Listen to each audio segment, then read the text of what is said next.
ಮಗ್ಗದ ಸಾಹೇಬ ಬಾಗಲೋಡಿ ದೇವರಾಯ. ಪ್ರವೇಶ. ಬಹಳ ಜನಪ್ರಿಯ ಸಾಹಿತ್ಯ ಪ್ರಕಾರಗಳಲ್ಲಿ ಸಣ್ಣ ಕಥೆಯೂ ಒಂದು. ಕಥೆಯನ್ನು ಹೇಳುವುದು ಹಾಗೂ ಕೇಳುವುದು ಮಾನವನ ಹುಟ್ಟುಗುಣ. ನಮ್ಮ ಹಿರಿಯರು ತಮ್ಮ ಮಕ್ಕಳಲ್ಲಿ ಆಸಕ್ತಿ ಕೆರಳಿಸಿ ಕುತೂಹಲ ಉಂಟುಮಾಡಲು, ಮನಸ್ಸಿಗೆ ಮುದ ನೀಡಲು, ಮನಸ್ಸನ್ನರಳಿಸುವ ಕಥೆಗಳನ್ನು ಹೇಳುತ್ತಿದ್ದರು. ಈ ಕಥನ ಕಲೆಯು ವಿಸ್ತಾರಗೊಂಡು ಕೆಲವು ಸಾಹಿತಿಗಳು ವಸ್ತು, ಶೈಲಿ, ನಿರೂಪಣೆಗಳೆಲ್ಲದರಲ್ಲಿಯೂ ಪರಿಣಾಮಕಾರಿಯಾದ ಮಾರ್ಪಾಡುಗಳನ್ನು ಮಾಡಿ ಸಣ್ಣ ಕಥೆ ಎಂಬ ಸಾಹಿತ್ಯ ಪ್ರಕಾರವನ್ನು ಪ್ರಚಾರಗೊಳಿಸಿದರು.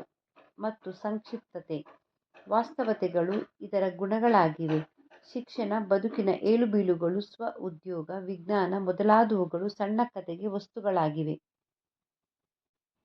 ಪ್ರಸ್ತುತ ಕಥೆಯಲ್ಲಿ ಬಹುಮುಖ್ಯವಾಗಿ ಇಂದು ವಿನಾಶದ ಅಂಚಿನಲ್ಲಿರುವ ಗುಡಿ ಕೈಗಾರಿಕೆಗೆ ನಮ್ಮ ಶಿಕ್ಷಣದಲ್ಲಿ ನೀಡಬೇಕಾದ ಮಹತ್ವವನ್ನು ಸಾದರಪಡಿಸುವ ಉದ್ದೇಶವಿದೆ. ತಂದೆಯ ಆಸೆಯಂತೆ ಸರ್ಕಾರಿ ಉದ್ಯೋಗವನ್ನೇ ಅವಲಂಬಿಸದೆ ಸ್ವಯಂ ಉದ್ಯೋಗ ಕಂಡುಕೊಳ್ಳುವ ಯುವಕನೊಬ್ಬ ರಾಷ್ಟ್ರಮಟ್ಟದ ಗೌರವಾಧಾರಗಳಿಗೆ ಪಾತ್ರನಾಗುವುದೇ ಇಲ್ಲಿಯ ಕಥಾವಸ್ತು. ಮಗ್ಗದ ಸಾಹೇಬ ಅಂದರೆ ಅಬ್ದುಲ್ ರಹೀಂ ಸಾಹೇಬ್. ಅವನು ಮಗ್ಗವನ್ನು ಮುಟ್ಟದೆ 20 ವರ್ಷಕ್ಕೂ ಹೆಚ್ಚಾಗಿದೆ. ಆದರೂ ಅವನನ್ನು ಮಗ್ಗದ ಸಾಹೇಬನೆಂದೇ ಕರೆಯುವುದು ವಾಡಿಕೆ. ಅವರ ಪೂರ್ವಜರು ಸಾಹೇಬ್ ಬಹದ್ದೂರ್ ಮಗ್ಗದ ಹುಸೇನ್ ಸಾಹೇಬರು ಜನಪ್ರಿಯ ಮತ್ತು ಧನವಂತ ವ್ಯಕ್ತಿಯಾಗಿದ್ದರು. ಅವರು ಮಸೀದಿ ಮಾತ್ರವಲ್ಲ, ದೇವಸ್ಥಾನವನ್ನೂ ಕಟ್ಟಿಸಿದ್ದರು. ಇಂದಿಗೂ ಈ ದೇವಸ್ಥಾನದಲ್ಲಿ ರಥೋತ್ಸವದ ಸಮಯದಲ್ಲಿ ಅವರ ಮನೆತನದ ಹಿರಿಯ ಪ್ರತಿನಿಧಿಗೆ ಎಲ್ಲರಿಗಿಂತಲೂ ಮುಂದಾಗಿ ಪ್ರಸಾದವನ್ನು ಪಡೆಯುವ ಹಕ್ಕಿದೆ. ಇಂತಹ ಸಂಪ್ರದಾಯ ಪದ್ಧತಿಗಳು ಇಂದಿಗೂ ಕರ್ನಾಟಕದಲ್ಲಿ ನಡೆಯುತ್ತಿವೆ. ಇದರಿಂದ ಪೂರ್ವಜರಲ್ಲಿ ಎಂತಹ ಘನತೆ, ಸದಾಚಾರ, ಸದ್ಭಾವನೆಗಳು ಇದ್ದವು ಎಂದು ತಿಳಿಯುವುದು. ಉದಾಹರಣೆಗೆ, ನನ್ನದೇ ಹುಟ್ಟೂರಿನ ಪಕ್ಕದಲ್ಲಿ ಮುಸಲ್ಮಾನರ ವಸತಿಯಿದೆ. ಅದರೊಳಗೆ ಒಂದು ಪವಿತ್ರ ಸ್ಥಾನವಿದೆ. ಅಲ್ಲಿ ಉರ್ಸ್ ಎಂಬ ಮುಸಲ್ಮಾನರ ಧಾರ್ಮಿಕ ಉತ್ಸವದ ಕಾಲದಲ್ಲಿ ನಮ್ಮ ಮನೆತನದ ಒಬ್ಬ ಪ್ರತಿನಿಧಿ ಇದ್ದೇ ಇರಬೇಕೆಂಬ ಸಂಪ್ರದಾಯ ಇತ್ತು. ಹಾಗೆಯೇ ಗಣೇಶ ಚತುರ್ಥಿ, ಕೃಷ್ಣಾಷ್ಟಮಿಗಳ ಮರುದಿನ ಮುಸಲ್ಮಾನ ಸಮಾಜದ ಪ್ರತಿಷ್ಠಿತ ಮುಖ್ಯಸ್ಥರು ನಮ್ಮ ಮನೆಗೆ ಬರುವುದು, ಕುಶಲೋಪಚಾರ ಮಾತನಾಡುವುದು, ನಾವು ಅವರಿಗೆ ಮೋದಕ, ಉಂಡೆ, ಚಕ್ಕುಲಿ ಇತ್ಯಾದಿ ಹಬ್ಬದ ಭಕ್ಷ್ಯ ಭೋಜ್ಯಗಳನ್ನು ವಿತರಣೆ ಮಾಡುವ ಸಂಪ್ರದಾಯವಿತ್ತು. ಒಂದು ಬಾರಿ ನಮ್ಮ ತಾಯಿ ಕಾಯಿಲೆ ಬಿದ್ದ ಕಾರಣ ತಂದೆಯವರು ಅಂಗಡಿಯಿಂದ ಲಡ್ಡುಗಳನ್ನು ಕೊಂಡು ಕೊಟ್ಟದ್ದಕ್ಕೆ ಅವರಿಗೆ ಬಹಳ ಸಿಟ್ಟು ಬಂತು. ರಾಯರೇ, ಅಂಗಡಿಯಿಂದ ತೆಗೆದುಕೊಳ್ಳಲು ನಮ್ಮಲ್ಲಿ ಹಣವಿಲ್ಲವೇ? ಮನೆಯಲ್ಲಿ ಕಾಯಿಲೆ ಇದ್ದರೆ ಒಂದು ತುಂಡು ಬೆಲ್ಲವನ್ನೋ ಕಲ್ಲು ಸಕ್ಕರೆ ಹರಳನ್ನೋ ಕೊಡಿ. ನಿಮ್ಮ ಹಬ್ಬದ ಪೂಜೆಯ ಪ್ರಸಾದವನ್ನು ನಾವು ತೆಗೆದುಕೊಳ್ಳುವುದು ತಲತಲಾಂತರದಿಂದ ಬಂದ ಹಳೆಯ ಸಂಪ್ರದಾಯ. ಅಂಗಡಿಯ ಮಿಠಾಯಿಯನ್ನು ಪ್ರಸಾದವೆಂದು ಕೊಡುವುದು ಸರಿಯೇ ಎಂದು ಕೇಳಿಯೇ ಬಿಟ್ಟಿದ್ದರು. ಅದು ಹೇಗೇ ಇರಲಿ, ಈಗ ಅಬ್ದುಲ್ ರಹೀಮನಿಗೆ ಮಗ್ಗದ ಸಾಹೇಬ ಎಂದು ಹೇಳಿದರೆ ಬಹು ಸಿಟ್ಟು ಬರುತ್ತಿತ್ತು. ಅನಿಷ್ಟ, ಮಗ್ಗದ ಹೆಸರೆತ್ತಬೇಡಿ, ಮಗ್ಗವಲ್ಲ ಕೊರಳಿಗೆ ಹಗ್ಗ ಎಂಬುದು ಆತನ ನಿರಾಶೆ, ರೋಷಗಳ ಉದ್ಗಾರವಾಗಿತ್ತು. ಏಕೆಂದರೆ ಅವನ ಅಜ್ಜನ ಕಾಲದಲ್ಲಿ ಬ್ರಿಟಿಷರು ಅಗ್ಗದ ವಿಲಾಯತಿ ಮಿಲ್ಲಿನ ಬಟ್ಟೆಗಳನ್ನು ನಮ್ಮ ದೇಶದಲ್ಲಿ ಹೇರಿಬಿಟ್ಟರು. ಅವೇನೋ ನಿಜಕ್ಕೂ ನಿಕೃಷ್ಟ ವಸ್ತುಗಳು. ಒಂದು ವರ್ಷದೊಳಗೆ ಕಳೆ ಬರಗಳಾಗಿ ಹರಕು ಚಿಂದಿಯಾಗುವವು. ಬಣ್ಣವೋ ಒಂದೇ ತಿಂಗಳಲ್ಲಿ ವಿವರ್ಣವಾಗಿ 2 ತಿಂಗಳಲ್ಲಿ ಮಾಯವಾಗುವುದು. ಆದರೇನು ಬಹು ಅಗ್ಗ. ಜನರಿಗೆ ಬೇಕಾದುದು ಅಗ್ಗದ ವಸ್ತು. ಗುಣವನ್ನು ಯಾರು ಕೇಳುತ್ತಾರೆ? ಅಗ್ಗದ ಮಾಲಿನದೇ ಆಧಿಪತ್ಯವಾಯಿತು. ಮಗ್ಗದವರು ಭಿಕಾರಿಗಳಾದರು. ಅವರ ಅನ್ನಕ್ಕೆ ಸಂಚಕಾರವಾಯಿತು. ಪಾಪ ಅಬ್ದುಲ್ ರಹೀಮನ ಗತಿ. ಹಿರಿಯರು ಕಟ್ಟಿದ ಭವ್ಯವಾದ ಹಳೆಯ ಕಾಲದ ಮನೆ, ವಿಶಾಲವಾದ ತೋಟ. ಆದರೆ ಮಗ್ಗಗಳೆಲ್ಲ ಧೂಳು ತುಂಬಿ ಜೇಡನ ಬಳೆಗಳಿಂದ ಆಚ್ಛಾದಿತವಾಗಿದೆ. ಮನೆಯಲ್ಲಿ ಊಟಕ್ಕೆ ಇದೆಯೋ ಇಲ್ಲವೋ ಎಂಬಂತಾಗಿದೆ. ಈಗ ಅವನಿಗೆ ಒಂದೇ ಹಠ, ಒಂದೇ ವ್ರತ. ಅವನ 3 ಗಂಡು ಮಕ್ಕಳಿಗೆ ಒಂದಿಷ್ಟಾದರೂ ವಿದ್ಯಾಭ್ಯಾಸ ಕೊಡಿಸಿ ಸರಕಾರಿ ನೌಕರರನ್ನಾಗಿ ಮಾಡಬೇಕು ಎಂದು. ಅಂತೆಯೇ 2 ಮಕ್ಕಳು ವಿಧೇಯರಾಗಿ ಅವನ ಅಭಿಷ್ಟವನ್ನು ನೆರವೇರಿಸಿದರು. ಒಬ್ಬ ಸರಕಾರಿ ಕಚೇರಿಯಲ್ಲಿ ಗುಮಾಸ್ತನಾದ, ಇನ್ನೊಬ್ಬ ಪೋಸ್ಟ್ ಮಾಸ್ಟರನಾದ. ಆದರೆ ಕೊನೆಯ ಮಗ ಕರೀಂನಿಂದ ಬಹಳ ನಿರಾಸೆ ಉಂಟಾಯಿತು.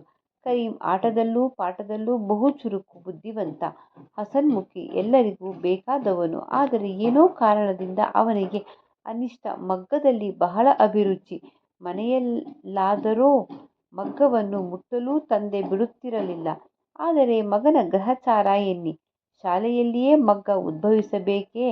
ಮಹಾತ್ಮ ಗಾಂಧಿ ಪ್ರೇರಣೆಯಿಂದ ಕೆಲವು ಶಾಲೆಗಳಲ್ಲಿ ನವೀನ ಶಿಕ್ಷಣ ಆರಂಭವಾಯಿತು.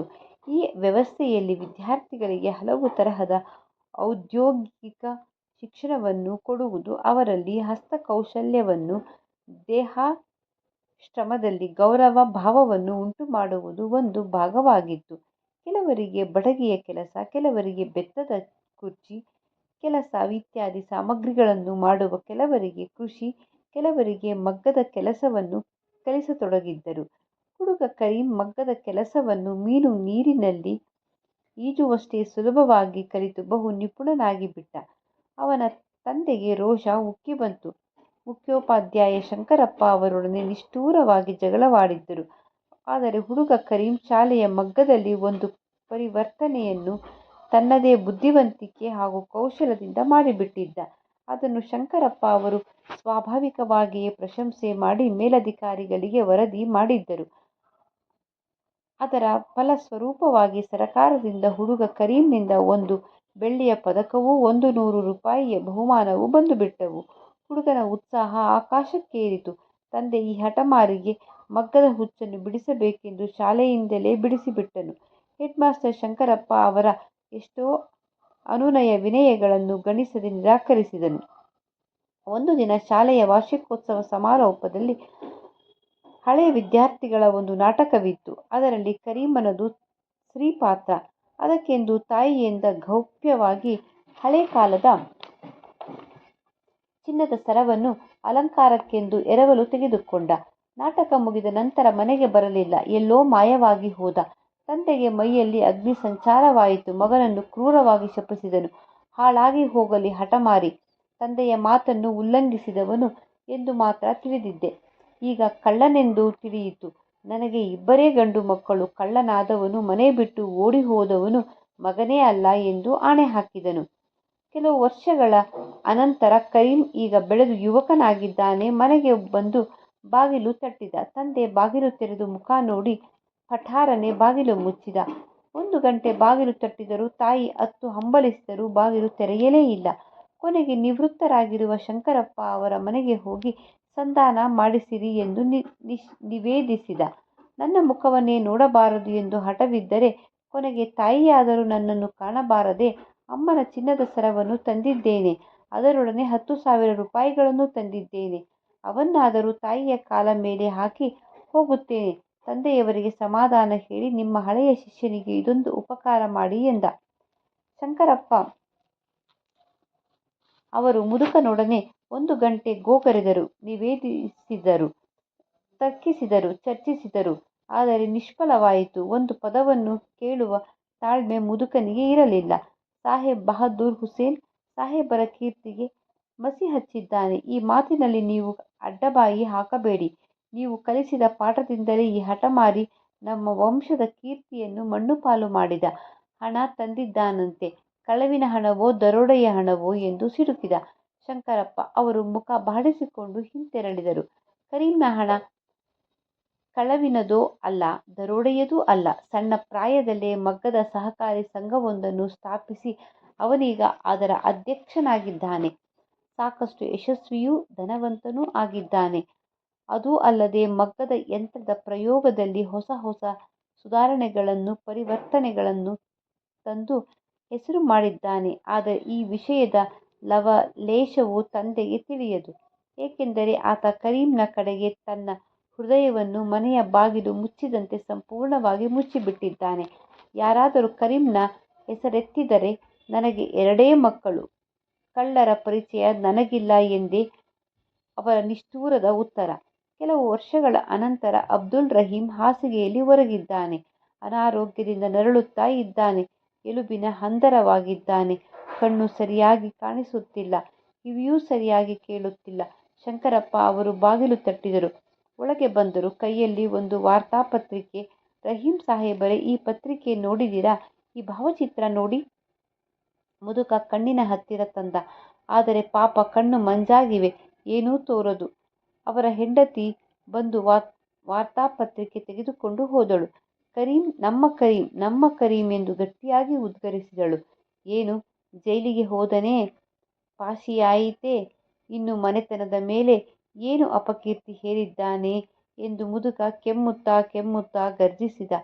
ರಹೀಂ ಸಾಹೇಬರೇ, ನಿಮ್ಮ ಮಗ ಕರೀಂನಿಗೆ ರಾಷ್ಟ್ರಪತಿ ಅವರು ಪದ್ಮಭೂಷಣ ಬಿರುದನ್ನು ಕೊಟ್ಟಿದ್ದಾರೆ. ಅದರ ಭಾವಚಿತ್ರ ಈ ವಾರ್ತಾಪತ್ರಿಕೆಯಲ್ಲಿದೆ. ಹಾಂ, ಪದ್ಮಭೂಷಣ ಅಂದರೇನು? ಪದ್ಮಭೂಷಣ ಅಂದರೆ ಸಾಹೇಬ್ ಬಹದ್ದೂರ್ಗಿಂತಲೂ ಮೇಲಿನ ಬಿರುದು. ಖಾನ್ ಬಹದ್ದೂರ್, ದಿವಾನ್ ಬಹದ್ದೂರ್ ಇವೆಲ್ಲದರಿಂದಲೂ ಮೇಲೆ ದೊಡ್ಡ ಬಿರುದು. ಕರೀಂ, ನನ್ನ ಕರೀಂ ಸಾಹೇಬ್ ಬಹದ್ದೂರ್ಗಿಂತಲೂ ಮೇಲಾದನೇ? ದೇವರು ದೊಡ್ಡವನು, ದೇವರು ದಯಾಳು. ನನ್ನ ಬಾಯಿಯಿಂದ ಬಿದ್ದ ಕೆಟ್ಟ ಮಾತನ್ನು ದೇವರು ಕಿವಿಗೆ ಹಾಕಿಕೊಳ್ಳಲಿಲ್ಲ. ನನ್ನ ಕರೀಂ ಮಗ್ಗದ ಹುಸೇನ್ ಸಾಹೇಬರ ಹೆಸರಿಗೆ ಕೀರ್ತಿ ತಂದ ಎಂದು ಕೆಮ್ಮುತ್ತಾ ಕೆಮ್ಮುತ್ತಾ ಬಿಕ್ಕಿ ಬಿಕ್ಕಿ ಅಳತೊಡಗಿದ ಭಾವುಕನಾಗಿ. ಕೃತಿಕಾರರ ಪರಿಚಯ. ಬಾಗಲೋಡಿ ದೇವರಾಯ ಅವರು 1927 ದಕ್ಷಿಣ ಕನ್ನಡ ಜಿಲ್ಲೆಯ ಬಾಗಲೋಡಿಯವರು. ಮಂಗಳೂರಿನ ಸರ್ಕಾರಿ ಕಾಲೇಜಿನಲ್ಲಿ ಇಂಗ್ಲಿಷ್ ಪ್ರಾಧ್ಯಾಪಕರಾಗಿದ್ದರು. ಆ ಕಾಲಕ್ಕೆ IAS ಪರೀಕ್ಷೆಯಲ್ಲಿ ತೇರ್ಗಡೆ ಹೊಂದಿ ವಿದೇಶಿ ಸೇವೆಗೆ ಆಯ್ಕೆಯಾಗಿದ್ದರು. ಮಾಸ್ತಿ ಹಾಗೂ ಇವರು ಸಮಕಾಲೀನವರು. ಅದಲ್ಲದೆ ಸಣ್ಣ ಕಥೆಗಳನ್ನು ಬರೆದವರು. ಅವರು ರಾಯಭಾರಿಯಾಗಿ Italy, Nepal, Nigeria, Philippines, New Zealand, Bulgaria ಮೊದಲಾದ ದೇಶಗಳಲ್ಲಿ ಕಾರ್ಯನಿರ್ವಹಿಸಿದರು.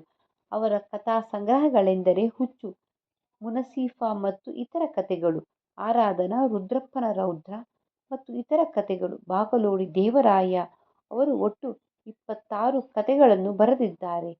ಇವರು 1985ರಲ್ಲಿ ನಿಧನರಾದರು. ಆಶಯ: ಪ್ರಕೃತ ಗದ್ಯಭಾಗ ಧಾರ್ಮಿಕ ಸಹಿಷ್ಣುತೆ, ಗುಡಿ ಕೈಗಾರಿಕೆಗಳ ವಿನಾಶಕ್ಕೆ ಕಾರಣವಾದ ಅಂಶ. ಶಾಲೆಗಳಲ್ಲಿ ಔದ್ಯೋಗಿಕ ಶಿಕ್ಷಣ, ಮಕ್ಕಳ ಆಸಕ್ತಿಗೆ ಪೂರಕವಾದ ಶಿಕ್ಷಣ ನೀಡುವುದು, ಸ್ವಯಂ ಉದ್ಯೋಗಕ್ಕೆ ಪ್ರೇರಣೆ ಮೊದಲಾದ ಮಹತ್ವದ ಅಂಶಗಳನ್ನು ಒಳಗೊಂಡಿದೆ. ತಂದೆ ಮಗನಿಗಿದ್ದ ಮಗ್ಗದ ಬಗೆಗಿನ ಒಲವಿಗೆ ವಿರೋಧ ವ್ಯಕ್ತಪಡಿಸಿದರು. ಇದರಿಂದ ಮನನೊಂದ ಮಗ ತನ್ನ ಮಾರ್ಗವನ್ನು ಸ್ವತಂತ್ರವಾಗಿ ಕಂಡುಕೊಂಡು ಆಶಯವನ್ನು ಹೊಂದಿದೆ. ಈ ಪಠ್ಯಭಾಗ ಪ್ರಕೃತ ಮಗ್ಗದ ಸಾಹೇಬ ಕಥೆಯನ್ನು ಬಾಗಲೋಡಿ ದೇವರಾಯ ಅವರ ಸಮಗ್ರ ಕಥೆಗಳು ಎಂಬ ಕಥಾ ಸಂಕಲನದಿಂದ ಆಯ್ದ ಕಥೆಯನ್ನು ಸಂಪಾದಿಸಿ ನಿಗದಿಪಡಿಸಿದೆ.